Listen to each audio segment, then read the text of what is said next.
Hello and welcome. I got the chance to participate in the beta of the successor of one of the best strategy RPG mixed series of all time, Spellforce 3.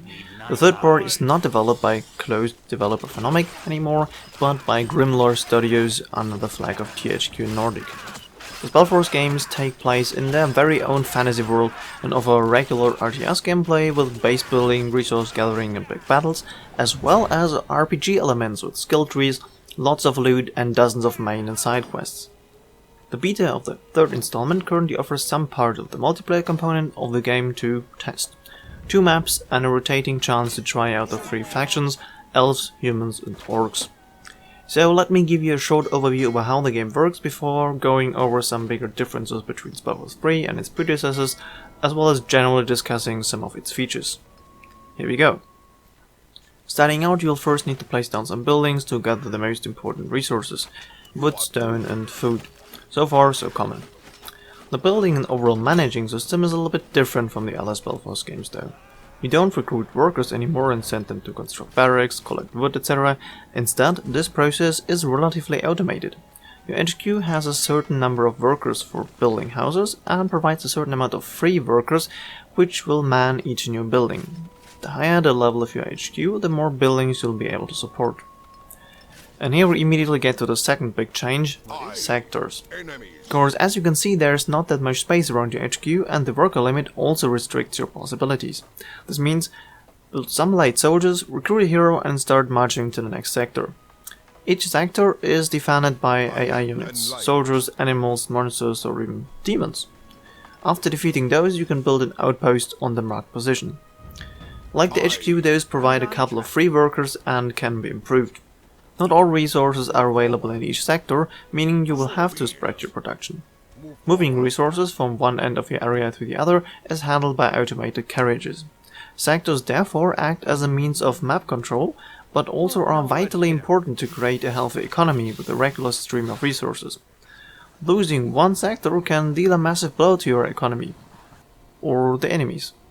Upgrading your HQ gives you access to advanced buildings and more powerful units, requiring additional resources to build or recruit.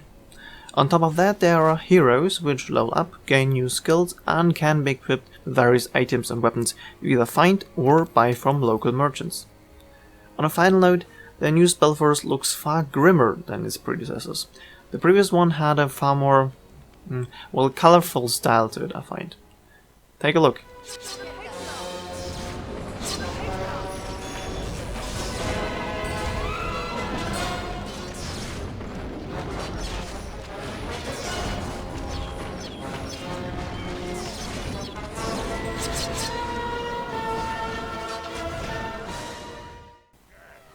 So let me now talk about some of those features and changes.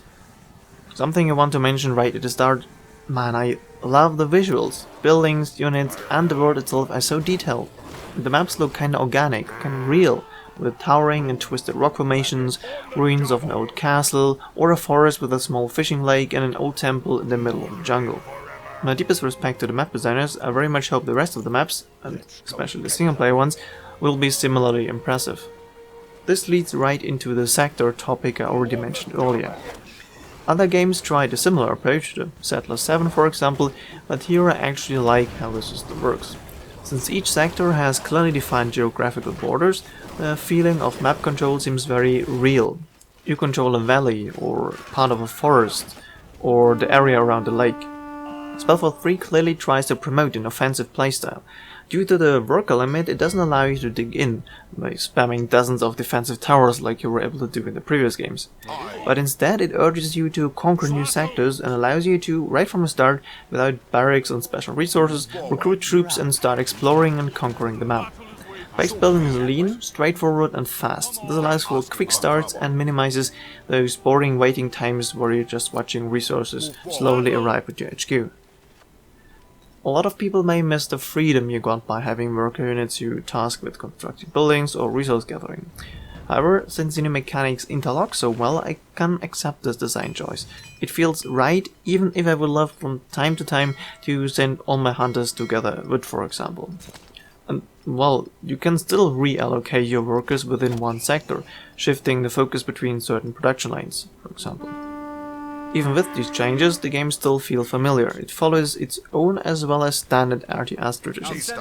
Even at this stage, the game already feels smooth and polished. The interface, well, maybe a little bit small, offers all the info you might need. Where do I find more iron? How much fish is left in this sector, and how many workers are collecting wood, and how many are still idle? The AI makes a good impression too. Enemies become quite a challenge in higher difficulties, and unit pathfinding also seems to work much better than in its predecessor. At this point you might ask yourself, hey, where's all this RPG stuff you talked about at the beginning? Well, dear viewer, that's the part I'm not so happy with yet. You can choose from 6 heroes in total during a multiplayer match, covering the usual classes: melee damage dealer, tank, healer, archer, mage, black mage.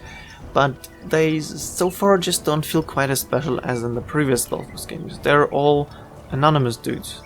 And due to the grimmer, more realistic aesthetics, they're visually very similar to all the other units you have on the field. Your heroes level up, have each a few skills which certainly are useful in battle, and can find and buy new weapons, magic rings and more. But at the moment the whole system feels a little bit like it just got added.